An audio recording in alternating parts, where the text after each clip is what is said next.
चलिए हम शुरू करते हैं एनिमल किंगडम एनसीईआरटी से लाइन बाय लाइन।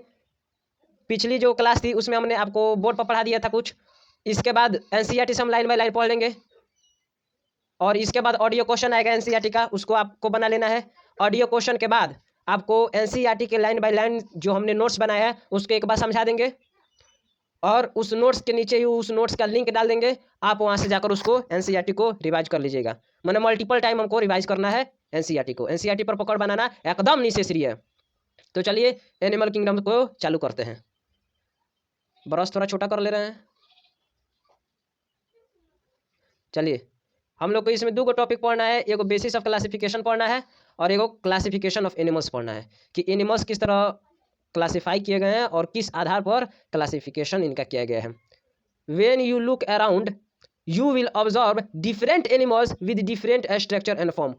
अगर आप चारों ओर देखते हैं तो आपको डिफरेंट तरह के ऑर्गेनिज्म मिल जाएंगे और डिफरेंट फॉर्म में मिल जाएंगे।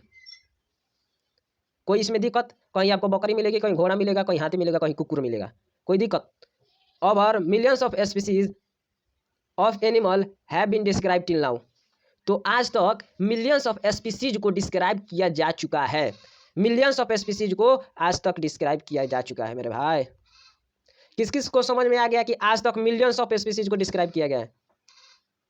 किस किस को समझ में आ गया कि आज तक मिलियंस ऑफ स्पीसीज को डिस्क्राइब किया जा चुका है? कमेंट सेक्शन में जल्दी लिख कर बताइए किस किस को समझ में आ गया कि आज तक मिलियंस ऑफ स्पीसीज को डिस्क्राइब किया जा चुका है। बहुत लोग लिख रहे हैं कि हमको समझ में आ गया कि मिलियंस ऑफ स्पीसीज को डिस्क्राइब किया गया है। कोई लोग बोल रहा है कि रिपीट करो, अरे रिपीट ही तो कर रहा हूँ। मिलियंस ऑफ स्पीसीज को आज तक डिस्क्राइब किया जा चुका है। The need for classification becomes all the more important. तो मिलियंस ऑफ स्पीसीज को जब क्लासीफाई किया जा चुका है तो अब चाहिए कि इसको हम लोग क्लासीफाई करें और इसकी जानकारी हम लोग ले लें। The classification also help in assigning a systematic position to newly describe species. जब हम क्लासिफिकेशन करते हैं तो हमको हेल्प करता है एक सिस्टमेटिक पोजीशन को, वो नया जो डिस्क्राइब किया गया स्पीसीज है उसको एक सिस्टमेटिक पोजीशन देने में वो हमको हेल्प करता है। किस किस को समझ में आ गया कि नया सिस्टमेटिक पोजीशन नया स्पीसीज के लिए नया मिल जाता है हम लोग को क्लासिफिकेशन करने पर? किस किस को समझ में आया जल्दी से लिखिए। अब चलिए हम लोग चलते हैं बेसिस ऑफ क्लासिफिकेशन, माने किस आधार पर ये जितने कुकुर बिलाई सुअर हैं सबको क्लासिफाई किया गया है। जितने भी जीव हैं इस धरती पर, जितने भी लाइफ फॉर्म है, जितने भी एनिमल्स हैं, उसको किस आधार पर क्लासीफाई किया गया है उसको हम देखते हैं। बेसिस ऑफ क्लासिफिकेशन क्या है? In spite of difference in structure and form different animals there are fundamental feature common to various individual in relation to arrangement of cell, body symmetry, nature of coelom, pattern of digestive, circulatory और reproductive system. These features are used as basis of animal classification and some of them are discussed here। कह रहा है कि भले ही आपको जीव विभिन्न प्रकार के दिखे, उनका स्ट्रक्चर और उनका रूप अलग अलग तरह के हो, लेकिन उनके अलग अलग डिफरेंट फॉर्म, डिफरेंट स्ट्रक्चर होने के बावजूद भी एक फंडामेंटल फीचर सब में कॉमन होता है। वो क्या क्या है? वो अरेंजमेंट ऑफ सेल, आप मतलब सब सेल का अरेंजमेंट सब में होता है। बॉडी में सिमेट्री, बॉडी में सिमेट्री के आधार पर भी, सिमेट्री मतलब क्या होता है? सममिति। तो बॉडी में सिमेट्री के आधार पर भी क्या होता है? क्या होता है? सब में रिलेशन होता है, सब में। Nature of coelom, pattern of digestive, circulatory, reproductive system, these features are use to basis of classification. इन्हीं फीचर्स को यूज करके हम लोग क्लासिफिकेशन करते हैं। क्यों? क्योंकि ये सिमिलरिटीज हैं। किस किस को समझ में आ गया? किस किस को समझ में आ गया कि किसको किसको यूज करके हम लोग एनिमल्स को क्लासीफाई करते हैं? कमेंट सेक्शन में लिखिए किस किस फंडामेंटल फीचर का यूज करके किसी इंडिविजुअल को हम लोग क्लासीफाई करते हैं। जल्दी लिखिए। Number 1 cell arrangement, second body symmetry, third nature of coelom, pattern of digestion, circulatory और रिप्रोडक्टिव सिस्टम। इस सब में कॉमन फीचर होते हैं। क्या होता है? सब में कॉमन फीचर होते हैं। इसी का यूज करके हम लोग क्लासिफिकेशन करते हैं। इसी का यूज करके क्या करते हैं? क्लासिफिकेशन करते हैं। किस किस को समझ में आ गया? चलिए बताइए किस किस का यूज करके हम लोग क्लासिफिकेशन करते हैं एनिमल्स का। अब चलिए हम लोग पढ़ते हैं level of organisation. Though all animals of Animalia are multicellular. देखिए जितने भी एनिमलिया के मेंबर्स हैं वो मल्टी सेलुलर हैं, जितने भी एनिमलिया के मेंबर्स हैं वो मल्टी सेलुलर हैं, इसमें कोई भी यूनिसेलुलर नहीं है। जल्दी से लिखिए कि सारे के सारे एनिमलिया के मेंबर मल्टी सेलुलर होते हैं। जल्दी जल्दी लिखिए, जल्दी से लिखिए कि सारे के सारे मल्टी सेलुलर होते हैं एनिमलिया के मेंबर। एनिमलिया के मेंबर सारे के सारे मल्टी सेलुलर होते हैं। जल्दी लिखिए, एनिमलिया के मेंबर सारे के सारे मल्टी सेलुलर होते हैं। All of them do not exhibit the same pattern, इसमें से सारे सेम पैटर्न नहीं दिखाते हैं। Of organisation of cell, cell का जो ऑर्गेनाइजेशन है उसमें सारे एक जैसा पैटर्न नहीं दिखाते हैं। किस किस को समझ में आ गया, किस किस को समझ में आ गया कि सारे एक जैसा सेल का पैटर्न नहीं दिखाते हैं। पहले का multi cellular animal, multi cellular होते हैं एनिमलिया के मेंबर। एनिमलिया के मेंबर सारे के सारे मल्टी सेलुलर होते हैं। एनिमलिया के मेंबर सारे के सारे कैसे होते हैं, मल्टी सेलुलर होते हैं। और सारे के सारे एनिमल्स सेल्स के एक जैसे ऑर्गेनाइजेशन नहीं दिखाते हैं। सेल्स के एक जैसे ऑर्गेनाइजेशन नहीं दिखाते हैं। किस किस को समझ में आ गया कि सेल्स के एक जैसे ऑर्गेनाइजेशन नहीं दिखाते हैं एनिमल्स। फॉर एग्जाम्पल इन स्पॉन्जेज, जो स्पॉन्जेज होते हैं उसमें सेलुलर लेवल की ऑर्गेनाइजेशन होती है। स्पॉन्जेज में सेलुलर लेवल की ऑर्गेनाइजेशन होती है। स्पॉन्जेज में सेलुलर लेवल की ऑर्गेनाइजेशन होती है मेरे भाई। The cells are arranged as loose aggregate, जो सेल्स होते हैं वो लूज एग्रीगेट के रूप में अरेंज होते हैं। सेल्स लूज एग्रीगेट के रूप में अरेंज होते हैं, इसलिए वो सेलुलर ऑर्गेनाइजेशन शो करते हैं, सेलुलर लेवल के ऑर्गेनाइजेशन शो करते हैं। एनिमलिया के मेंबर कभी भी यूनिसेलुलर नहीं होते हैं। एनिमलिया के मेंबर हमेशा मल्टी सेलुलर होते हैं। कौन पूछ रहा है कि यूनिसेलुलर होते हैं? सब मल्टी सेलुलर होते हैं बाबू, तुम्हारे सामने ही है। एनिमलिया के सारे मेंबर मल्टी सेलुलर होते हैं। जो स्पॉन्जेस होते हैं वो सेलुलर लेवल के ऑर्गेनाइजेशन शो करते हैं। हाँ, सेलुलर लेवल का ऑर्गेनाइजेशन शो करते हैं, बिल्कुल। सारे एनिमल्स में सेम लेवल ऑफ सेल्स का ऑर्गेनाइजेशन नहीं होता है, एक जैसा सारे एनिमल्स में सेल्स का ऑर्गेनाइजेशन नहीं होता है। समझ में आया? चलिए आगे बढ़ते हैं। सम डिवीजन ऑफ लेबर, कुछ डिवीजन ऑफ लेबर भी पाई जाती है। आखिर एमोंग द सेल्स, जो स्पॉन्जेज होते हैं जिसमें सेलुलर लेवल के ऑर्गेनाइजेशन होती है, वो सेल्स आपस में कुछ कर रहा है। सम डिवीजन ऑफ लेबर, कुछ लेबर की उसमें डिवीजन भी होती है। तो एनिमलिया के सारे मेंबर मल्टी सेलुलर होते हैं,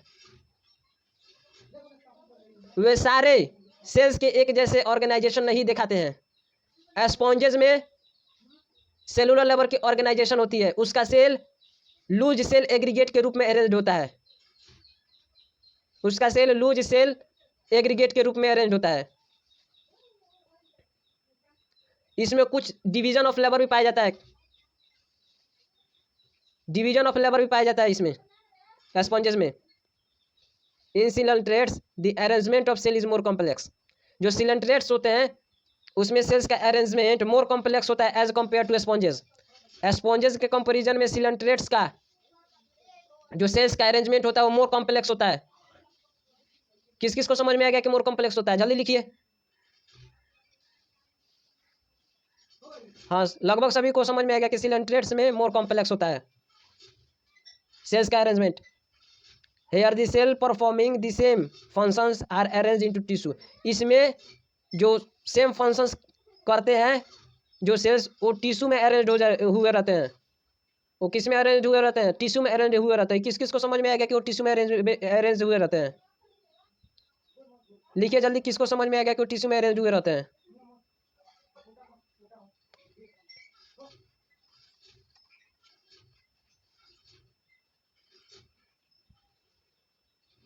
चलिए, तो सिलेंट्रेट्स में टिश्यू लेवल ऑफ ऑर्गेनाइजेशन पाया जाता है। टिश्यू लेवल की ऑर्गेनाइजेशन सिलेंट्रेट्स में पाई जाती है।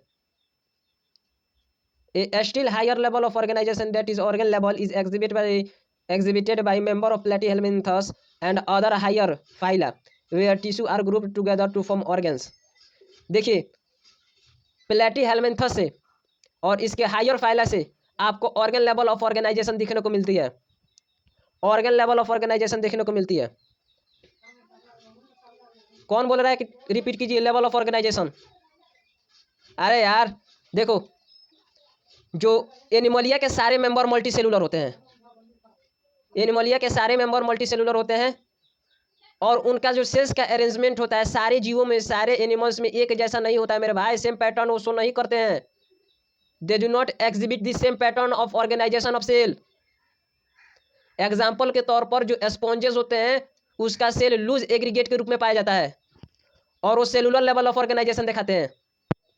उसमें कुछ ना कुछ डिवीजन ऑफ लेबर भी होता है, लेकिन सिलेंट्रेट्स में सेल्स का अरेंजमेंट ज्यादा कॉम्प्लेक्स होता है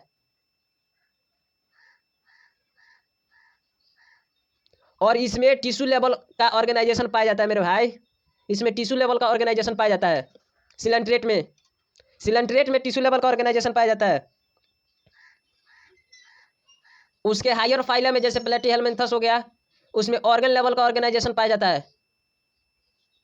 चलिए आगे बढ़ते हैं, ध्यान से सुना करो क्लास को। Platyhelminthes and other higher phyla where tissue are group together to form organs.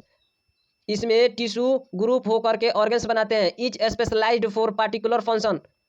और ये जो टिश्यू होते हैं जो ये ऑर्गन होते हैं एक पार्टिकुलर फंक्शन करते हैं, एक पार्टिकुलर फंक्शंस के लिए स्पेशलाइज्ड होते हैं।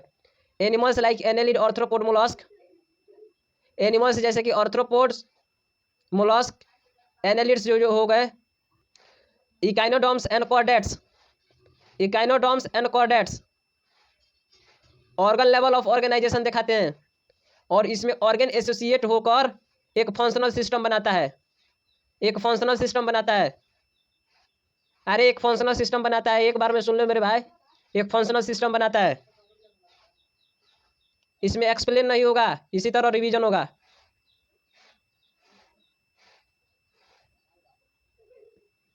इसमें हम लोग याद कर लेंगे बस। फिर से रिपीट कर दे रहे हैं, लेवल ऑफ ऑर्गेनाइजेशन एनिमलिया में देखिए, एनिमलिया के सारे जीव मल्टी सेलुलर होते हैं और ये जो मल्टी सेलुलर ऑर्गेनिज्म होते हैं वो सारे एनिमलिया के जो जीव होते हैं वो सेम पैटर्न ऑफ ऑर्गेनाइजेशन नहीं शो करते हैं सेल के बेसिस पर।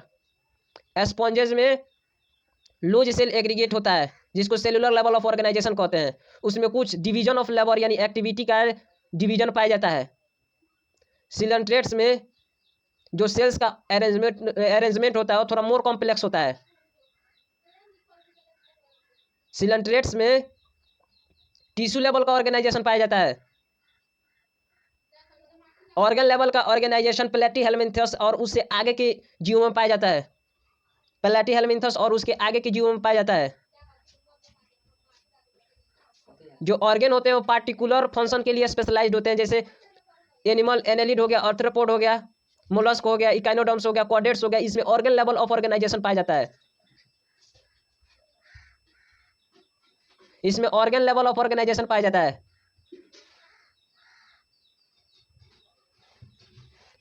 और ये जो ऑर्गन होते हैं एसोसिएट होकर फंक्शनल सिस्टम बनाते हैं। Each system concerned with specific physiological function. और ये सारे के सारे फंक्शनल सिस्टम जो बनाते हैं और ये स्पेसिफिक फिजियोलॉजिकल फंक्शन करते हैं। स्पेसिफिक फिजियोलॉजिकल फंक्शन करते हैं। किसी को दिक्कत? स्पेसिफिक फिजियोलॉजिकल फंक्शन करते हैं। This pattern is called organ system level of organisation. इसी पैटर्न को organ system level of organisation कहते हैं। जो प्लेटीहेलमिन्थस से आगे के जो ऑर्गेनिज्म है उनके पास organ have associated to form functional system.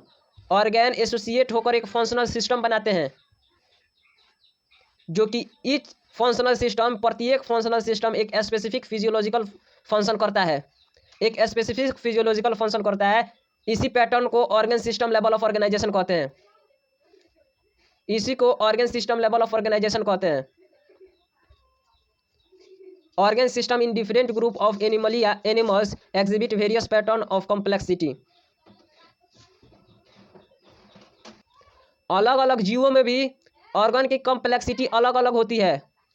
अलग अलग जीवों में भी ये जो ऑर्गन बने हुए हैं इस ऑर्गन की कॉम्प्लेक्सिटी अलग अलग होती है। एग्जाम्पल के तौर पर digestive system in platyhelminthes has only one single opening to the outside of the body that serve as both mouth and anus. जो प्लेटीहेल्मिन्थस होते हैं उनमें एक सिंगल ओपनिंग ही पाई जाती है जिससे वो माउथ का भी काम करते हैं और एनस का भी काम करते हैं। इसलिए इस तरह के डाइजेस्टिव सिस्टम को हम लोग इनकम्प्लीट डाइजेस्टिव सिस्टम कहते हैं। इस तरह के डाइजेस्टिव सिस्टम को हम इनकम्प्लीट डाइजेस्टिव सिस्टम कहते हैं। इनकम्प्लीट डाइजेस्टिव सिस्टम कहाँ पाया जाता है? जल्दी लिखिए कमेंट सेक्शन में, इनकम्प्लीट डाइजेस्टिव सिस्टम कहाँ पाया जाता है? इनकम्प्लीट डाइजेस्टिव सिस्टम किस में देखने को मिलता है? प्लेटीहेल्मिन्थस में देखने को मिलता है। इनकम्प्लीट डाइजेस्टिव सिस्टम किस में देखने को मिलता है? प्लेटीहेल्मिन्थस। इनकम्प्लीट डाइजेस्टिव सिस्टम क्या होता है? वैसे डाइजेस्टिव सिस्टम जिसमें एक ही ओपनिंग माउथ का भी काम करे और एनस का भी काम करे उसको क्या कहते हैं? Incomplete digestive system. Incomplete digestive system कहते हैं मेरे भाई। एक बार में सुन लो मेरे भाई, a complete digestive system has two opening. Complete जो डाइजेस्टिव सिस्टम होती है उसमें दो गो ओपनिंग पाया जाता है।